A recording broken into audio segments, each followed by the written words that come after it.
Hi friends, बघा 60 दिवसाचा spoken English course शिकत असताना आजचा आपला 27वा व्हिडिओ आहे. याच्या पूर्वीचे व्हिडिओज पाहण्यासाठी तुम्ही आमच्या चॅनलच्या प्लेलिस्टमध्ये जाऊन त्या ठिकाणी 16 डेज स्पोकन इंग्लिश कोर्स या नावाने जी प्लेलिस्ट आहे त्याच्यामध्ये ते पाहू शकता. बघा, आतापर्यंत तुम्ही आमच्या चॅनलला सबस्क्राईब केलं नसेल तर सबस्क्राईब करून ठेवा. साईडला असणाऱ्या बेल आयकॉनवरती पण प्रेस करा, जेणेकरून इथून पुढे येणाऱ्या व्हिडिओच्या नोटिफिकेशन्स तुम्हाला वेळेवरती भेटत राहतील. बघा, आज जो आपण टॉपिक घेऊन आलोय तो आहे to be future. To be future याच्यामध्ये असे वाक्य येतात की तुम्ही वाक्य बोलताना ते भविष्यकाळाविषयी बोलत असता, भविष्यकाळासंबंधी बोलत असता आणि त्या ठिकाणी त्याच्यामध्ये क्रियापद नसते. बघा, वाक्य भविष्यकाळातील असतं पण त्याच्यामध्ये क्रियापद नसतं. अशी वाक्य टू बी फ्युचरमध्ये येतात. हे तुम्हाला ओळखता आलं पाहिजे. जसं की बघा, या ठिकाणी एक वाक्य दिलेलं आहे. ह्या एक वाक्याला आपण प्रश्नार्थी पण बनवलेला आहे आणि नकारार्थी पण बनवलेला आहे. तर एका वाक्याच्या प्रकाराला कशा प्रकारे इंग्लिशमध्ये ट्रान्सलेट करायचं हे आजच्या व्हिडिओमध्ये आपण सविस्तरपणे शिकणार आहोत. बघा, वाक्य आहे तो 8 वाजता घरी असेल. तो 8 वाजता घरी असेल म्हणजे मी भविष्यकाळाबद्दल बोलतोय. भविष्यकाळामध्ये तो 8 वाजता घरी असेल असं सांगतोय. याच्यामध्ये कोणत्याही प्रकारची क्रिया नाही, म्हणजेच हे टू बी फ्युचरमधलं वाक्य आहे. हे तुम्हाला समजलं. आता ह्याच वाक्याला आपण प्रश्न विचारतो. कसं, तो 8 वाजता घरी असेल का, म्हणजे शेवटी का लावून एक प्रश्न विचारतो. हे प्रश्नार्थी वाक्य असते, एक साधा प्रश्नार्थी वाक्य ज्याचं उत्तर आपल्याला हो किंवा नाही अशा शब्दांमध्ये देता येतं. तसंच तो 8 वाजता घरी नसेल, बघा नकारार्थी वाक्य आहे. तो 8 वाजता घरी नसेल का, नसेल ह्या वाक्यालाच म्हणजे नकारार्थी वाक्याला शेवटी का लावून प्रश्न विचारलेला आहे. म्हणजेच नकारार्थी वाक्याला शेवटी का लावून एक प्रश्न विचारलेला आहे. याचं उत्तरसुद्धा आपल्याला हो किंवा नाही अशा शब्दांमध्ये देता येतं. हे नकारार्थी प्रश्नार्थी वाक्य आहे. तसंच WH प्रश्नार्थी वाक्य. हे वाक्य कसं आहे, तो 8 वाजता कोठे असेल. बघा, कोठेनं प्रश्न विचारला आहे. कोठे एक WH वर्ड आहे.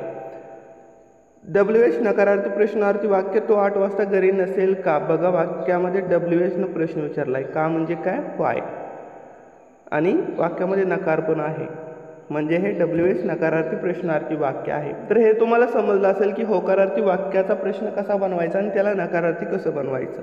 ठीक आहे. बघा, नकारार्थी आणि प्रश्नामध्ये 4 प्रकारचे प्रश्न तुम्ही बनवू शकता. हे तुम्ही लक्षात ठेवा. पुढे बघा, वाक्याच्या एका प्रकाराला व्यवस्थितपणे इंग्लिशमध्ये कसं ट्रान्सलेट करायचं हे शिकूया. याच्यामध्ये वाक्य कसं असतात, तुम्ही भविष्याबद्दल एखादं वाक्य बोलत असता, भविष्यकाळाबद्दल एखादं वाक्य बोलत असता आणि त्याच्यामध्ये क्रियापद नसतं. जसं तो 8 वाजता वर्गात असेल, प्रकाश उद्या मुंबईमध्ये असेल, विद्यार्थी सोमवारी घरी असतील, तो पुढच्या महिन्यात अमेरिकेत असेल. तर ह्या वाक्यांमध्ये कोणत्याही प्रकारची क्रिया दिलेली नाही, कोणत्याही प्रकारचं क्रियापद ह्या वाक्यामध्ये नाही. तर हे वाक्य या काळामध्ये येतात. कुठल्या, टू बी फ्युचरमध्ये. तर हे वाक्य ट्रान्सलेट करत असताना सुरुवातीला तुम्हाला सब्जेक्ट लिहायचं असतं, त्याच्यानंतर विल किंवा शाल, त्याच्यानंतर बी, त्याच्यानंतर ऑब्जेक्ट आणि त्याच्यानंतर रिमाइनिंग सेंटेन्स. लक्षात ठेवा की विलचा वापर केव्हा केला जातो. स्पोकन इंग्लिशमध्ये सर्वत्र विलचा वापर केला जातो. तसंच जर तुम्हाला शालचा वापर करायचा असेल तर तुम्ही करता म्हणजे काय, सब्जेक्ट ज्यावेळेस आय आणि वी असेल यांच्यासमोर शालचा वापर करू शकता. पण लक्षात ठेवा, यांच्यासमोर विलचा सुद्धा वापर केला जातो. हे पण तुम्हाला माहीत असणं गरजेचं आहे. बघा, वाक्य आहे तो 8 वाजता वर्गात असेल. तर या ठिकाणी सुरुवातीला सब्जेक्ट लिहायचे. सब्जेक्ट कोण आपलं, तो म्हणजे ही, त्याच्यानंतर विल, त्याच्यानंतर बी आणि वर्गात म्हणजे इन क्लासरूम, आणि 8 वाजता at 8 o'clock. He will be in classroom at 8 o'clock. अशा प्रकारे तुम्ही ट्रान्सलेट करू शकता. बघा, सब्जेक्ट लिहिला, त्याच्यानंतर काय करणार, तुम्ही मागे जाणार. ह्याचा जो अर्थ आहे तो विल बीमधून निघत असतो आणि त्याच्यानंतर वाक्य उलटं लिहायचं. ठीक आहे, हे तुम्हाला माहीत आहे, आपण मागे शिकलेलोच आहे. दुसरं वाक्य आहे प्रकाश उद्या मुंबईमध्ये असेल. हे वाक्य ट्रान्सलेट करत असताना सुरुवातीला आपल्याला सब्जेक्ट लिहावा लागतो. सब्जेक्ट काय आहे, प्रकाश, त्याच्यानंतर विल बी, त्याच्यानंतर इन मुंबई आणि उद्या म्हणजे टुमॉरो. अशा प्रकारे. तसंच विद्यार्थी सोमवारी घरी असतील. विद्यार्थी म्हणजे students, will be, at home आणि ऑन मंडे. बघा, ऑन प्रिपोजिशन आहे, ॲट प्रिपोजिशन आहे, ॲट ऑन. ठीक आहे, हे आपण डिटेल्समध्ये प्रिपोजिशनची सिरीज पाहताना पाहूया. आता लक्षात ठेवा, कोणताही वार असेल तर त्याच्यासमोर ऑनचा वापर केला जातो. बस स्टँड, घरी, शाळेत तर याच्यासाठी ॲटचा वापर केला जातो, हे लक्षात ठेवा. Student will be at home on Monday, म्हणजे विद्यार्थी सोमवारी घरी असतील. पुढे बघा, पुढचं वाक्य आहे तो पुढच्या महिन्यात अमेरिकेत असेल. तो सब्जेक्ट आहे, सब्जेक्ट लिहिणार, तो म्हणजे ही, त्याच्यानंतर विल बी, त्याच्यानंतर अमेरिकेत, इन अमेरिका, आणि पुढच्या महिन्यात next month. He will be in America next month, तो पुढच्या महिन्यात अमेरिकेत असेल. अशा प्रकारे हे लक्षात ठेवा. पुढे बघा, पुढचा वाक्याचा प्रकार आहे इंट्रोगेटिव्ह सेंटेन्सेस, म्हणजेच प्रश्नार्थी वाक्य. बघा, हे वाक्य लिहित असताना तुम्हाला विल किंवा शाळेला सुरुवातीला लिहायचं असतं, नंतर सब्जेक्ट लिहायचं असतं, नंतर बी लिहायचं असतं, त्याच्यानंतर ऑब्जेक्ट, आणि त्याच्यानंतर रिमाइनिंग सेंटेन्स लिहून प्रश्नचिन्ह द्यायचं असतं. बघा, असे वाक्य असतात की त्याच्या शेवटी का लावून प्रश्न विचारलेला असतो. वाक्य भविष्यकाळातील असतं, वाक्यांमध्ये कुठल्याही प्रकारचं क्रियापद नसतं, आणि शेवटी का लावून प्रश्न विचारलेला असतो. तर हे वाक्य ट्रान्सलेट करत असताना सुरुवातीला तुम्हाला विल लिहायचं आहे. वाक्य बघा काय आहे, तो 8 वाजता वर्गात असेल का. तर या ठिकाणी सुरुवातीला काय लिहिणार, विल लिहिणार, त्याच्यानंतर सब्जेक्ट कोण आहे, तो म्हणजे ही, त्याच्यानंतर बी, त्याच्यानंतर काय येणार, इन क्लासरूम, वर्गात म्हणजे इन क्लासरूम 8 वाजता, ॲट 8 o'clock, आणि प्रश्नचिन्ह. Will he be in classroom at 8 o'clock. अशा प्रकारे हे तुम्हाला समजलं असेल. पुढे बघा, पुढचं वाक्य आहे प्रकाश उद्या मुंबईमध्ये असेल का. का लावून प्रश्न विचारलेला आहे. तर असे वाक्य लिहित असताना सुरुवातीला विल लिहिणार, त्याच्यानंतर प्रकाश लिहिणार सब्जेक्ट म्हणून, त्याच्यानंतर बी लिहिणार, त्याच्यानंतर इन मुंबई, मुंबईमध्ये, आणि उद्या टुमॉरो, आणि प्रश्नचिन्ह. Will Prakash be in Mumbai tomorrow, Prakash उद्या मुंबईमध्ये असेल का. पुढे बघा, पुढचं वाक्य आहे विद्यार्थी सोमवारी घरी असतील का.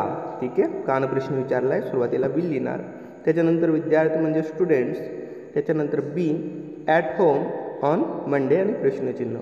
Will student be at home on Monday, विद्यार्थी सोमवारी घरी असतील का. तो पुढच्या महिन्यात अमेरिकेत असेल का. विल ही, ठीक आहे, विल लिहिलं, सब्जेक्ट लिहिलं, त्याच्यानंतर बी अमेरिकेत, इन अमेरिका पुढच्या महिन्यात, नेक्स्ट मंथ, प्रश्नचिन्ह. Will he be in America next month, तो पुढच्या महिन्यात अमेरिकेत असेल का. अशा प्रकारे. पुढे बघा, पुढचा वाक्याचा प्रकार आहे निगेटिव्ह सेंटेन्सेस, म्हणजेच नकारार्थी वाक्य. ही वाक्य लिहित असताना सुरुवातीला सब्जेक्ट लिहायचं असतं, त्याच्यानंतर विल किंवा शाल याच्यापैकी एक, त्याच्यानंतर 3 नंबरला नॉट, त्याच्यानंतर बी, त्याच्यानंतर ऑब्जेक्ट, आणि त्याच्यानंतर रिमाइनिंग सेंटेन्स. वाक्य आहे तो 8 वाजता वर्गात नसेल. तो सब्जेक्ट ही, त्याच्यानंतर विल, त्याच्यानंतर नॉट, त्याच्यानंतर बी, त्याच्यानंतर इन क्लासरूम वर्गात, आणि 8 वाजता at 8 o'clock. He will not be in classroom at 8 o'clock, तो 8 वाजता वर्गात नसेल. अशा प्रकारे. पुढे बघा, पुढचं वाक्य आहे प्रकाश उद्या मुंबईमध्ये नसेल. प्रकाश सब्जेक्ट आहे, त्याच्यानंतर विल समोर, त्याच्यानंतर नॉट 3 नंबरला, त्याच्यानंतर बी, त्याच्यानंतर मुंबईमध्ये, इन मुंबई, आणि उद्या म्हणजे टुमॉरो, आणि full stop. Prakash will not be in Mumbai tomorrow, Prakash उद्या मुंबईमध्ये नसेल. पुढचं वाक्य आहे विद्यार्थी सोमवारी घरी नसतील.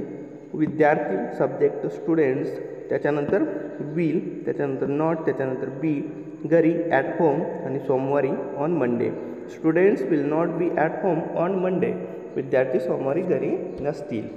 पुढचं वाक्य आहे तो पुढच्या महिन्यात अमेरिकेत नसेल. ठीक आहे, नसतील झाले बघा, नसेल. तर या ठिकाणी काय येणार, ही सुरुवातीला सब्जेक्ट म्हणून, त्याच्यानंतर विल, त्याच्यानंतर नॉट, त्याच्यानंतर बी, त्याच्यानंतर इन अमेरिका, आणि नेक्स्ट मंथ, आणि full stop. He will not be in America next month, तो पुढच्या महिन्यात अमेरिकेत नसेल. हे लक्षात ठेवा. पुढे बघा, पुढचा वाक्याचा प्रकार आहे निगेटिव्ह इंट्रोगेटिव्ह सेंटेन्सेस, म्हणजेच नकारार्थी प्रश्नार्थी वाक्य. जे आपण मागे पाहिले ते नकारार्थी वाक्य होते, त्याच्या शेवटी का लावून प्रश्न विचारला जातो, तेच वाक्य निगेटिव्ह इंट्रोगेटिव्ह सेंटेन्सेस असतात. हे लक्षात ठेवा. हे वाक्य तुम्हाला बनवता आले पाहिजे, हे वाक्य तुम्हाला ओळखता आले पाहिजे. सुरुवातीला काय करणार, विल किंवा शॉल येणार, त्याच्यानंतर सब्जेक्ट, त्याच्यानंतर नॉट, त्याच्यानंतर बी, त्याच्यानंतर ऑब्जेक्ट, रिमाइनिंग सेंटेन्स, आणि प्रश्नचिन्ह. हे तुम्हाला माहीत आहे. बघा, वाक्य आहे तो 8 वाजता वर्गात नसेल का. ठीक आहे, वाक्य नकारार्थी आहे, त्याला का लावून शेवटी प्रश्न विचारलेला आहे. तर यावेळेस या ठिकाणी काय करणार, सुरुवातीला विल लिहिणार, त्याच्यानंतर ही सब्जेक्ट, त्याच्यानंतर नॉट, त्याच्यानंतर बी, वर्गात, इन क्लासरूम 8 वाजता ॲट 8 o'clock, आणि प्रश्नचिन्ह. Will he not be in classroom at 8 o'clock, तो 8 वाजता वर्गात नसेल का. पुढे बघा, पुढचं वाक्य आहे प्रकाश उद्या मुंबईमध्ये नसेल का. विल प्रकाश नॉट बी मुंबईमध्ये इन मुंबई उद्या टुमॉरो प्रश्नचिन्ह. Will Prakash not be in Mumbai tomorrow. विद्यार्थी सोमवारी घरी नसतील का. Will students. ठीक आहे, विल लिहिलं, सब्जेक्ट लिहिला स्टुडंट्स, त्याच्यानंतर नॉट, त्याच्यानंतर बी घरी ॲट होम सोमवारी ऑन मंडे आणि प्रश्नचिन्ह. Will students not be at home on Monday. विद्यार्थी सोमवारी घरी नसतील का. तो पुढच्या महिन्यात अमेरिकेत नसेल का. तो पुढच्या महिन्यात अमेरिकेत नसेल का. तर यावेळेस या ठिकाणी काय करणार, सुरुवातीला विल लिहिणार, त्याच्यानंतर ही लिहिणार, त्याच्यानंतर नॉट, त्याच्यानंतर बी अमेरिकेत इन अमेरिका पुढच्या महिन्यात next month. Will he not be in America next month आणि प्रश्नचिन्ह. ठीक आहे, पुढे बघा. पुढचा वाक्याचा प्रकार आहे WH इंट्रोगेटिव्ह सेंटेन्सेस म्हणजेच WH प्रश्नार्थी वाक्य. WH शब्द कोणते कोणते आहेत मराठीमध्ये. काय, कोठे, केव्हा, कधी, कसा.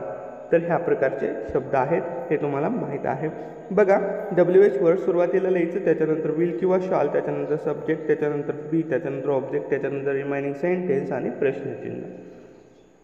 बघा, जो प्रश्नार्थी साधा प्रश्नार्थी वाक्य होतं ना, शेवटी का लावून जे प्रश्न विचारायचो, तर बघा त्याचाच फॉर्म्युला आहे इथून इथपर्यंत. फक्त सुरुवातीला WH वर्ड लावायचा असतो, हे पण लक्षात ठेवा.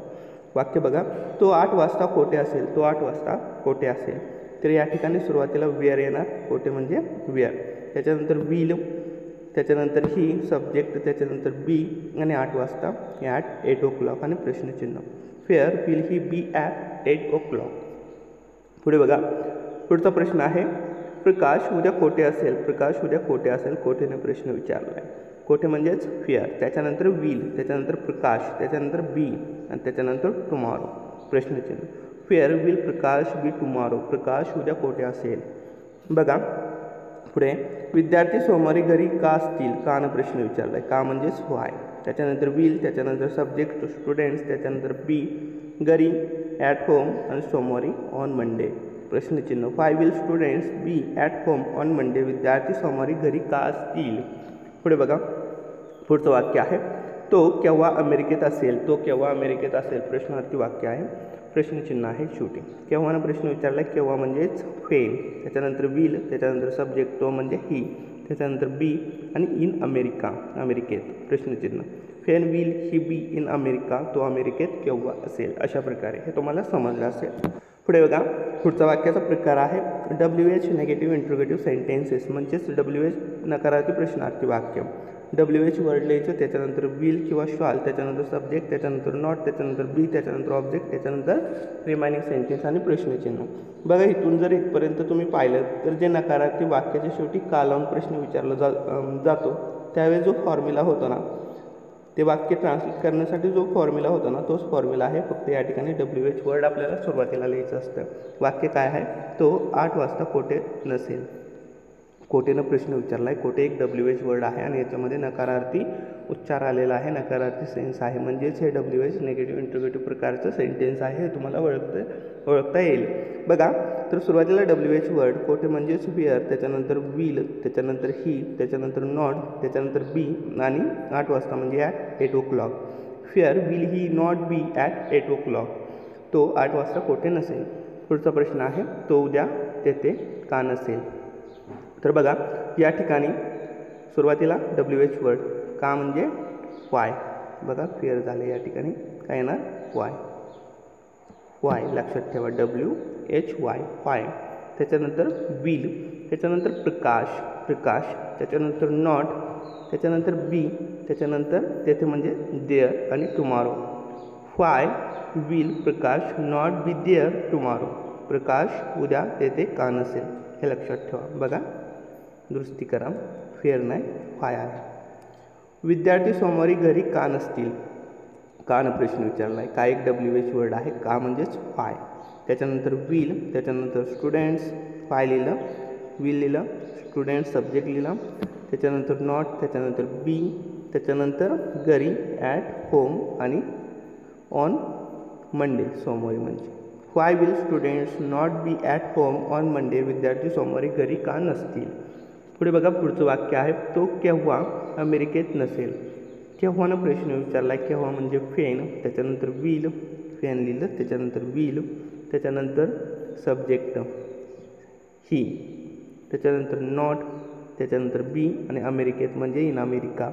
Fair will he not be in America, तो केव्हा अमेरिकेत नसेल. अशा प्रकारे. तर इथपर्यंत तुम्हाला समजलं असेल. बघा, काही समजलं नसेल तर कमेंट बॉक्समध्ये नक्की विचारा आणि चॅनलला सबस्क्राईब केलं नसेल तर सबस्क्राईब करून ठेवा. Thanks for watching.